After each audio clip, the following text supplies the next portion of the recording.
గౌరవనీయ ముఖ్యమంత్రి అనుముల రేవంత్ రెడ్డి గారు కాంగ్రెస్ అంటే ముస్లిమ్స్, ముస్లిమ్స్ అంటే కాంగ్రెస్ అని చెప్పి ఒక పెద్ద కాంట్రవర్సీ క్రియేట్ చేసేసాడు. ఈ సెలెక్టివ్ గ్రాటిట్యూడ్ ఏందనంటే థ్యాంక్ యూ ముస్లిమ్స్, ధన్యవాదాలు ముస్లింలకు అందరికీ. అంటే నేను ఏమంటున్నా అంటే నువ్వు ముస్లింలకు ధన్యవాదాలు చెప్తే నాకేం పంచాయతీ లేదు, నువ్వు క్రిస్టియన్లకు చెప్పుకో నాకు పంచాయతీ లేదు.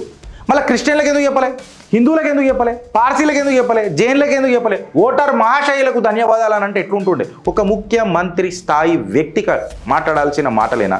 రేవంత్ ఆయన స్పీచ్ మాట్లాడుకుంటే ఏమంటాడంటే నా ధన్యవాదాలు ముస్లిం సోదరులకు అందరికీ, ముస్లిం కమ్యూనిటీకి అందరికీ.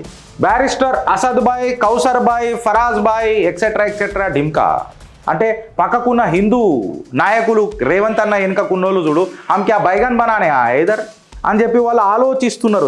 అట్లా అయిపోయింది ఇవాళ నేనేమంటున్నానంటే పక్కకున్న హిందువులు అంతా సైలెన్స్ అయిపోతున్నారు. కాంగ్రెస్ ఏం మాట్లాడుతున్నది రాబోయ్ అని. అంటే మేము రిప్రజెంట్ చేస్తలేము ఆ కాంగ్రెస్ని అని చెప్పి ఇలా కాంగ్రెస్ కార్యకర్తలే నిజంగా చెప్పాలనంటే ఒక క్వశ్చన్ వేసుకోవాలి. హిందూ ఓటు బ్యాంక్ కంటే చాలా పెద్దగా అయిపోయింది ముస్లిం కమ్యూనిటీకి ఉన్న ఆయన ప్రేమ. ఎందుకు అని అంటే హిందూస్ అనేది క్లియర్ కట్గా చెప్పాలంటే 0 సార్లు మెన్షన్ చేసి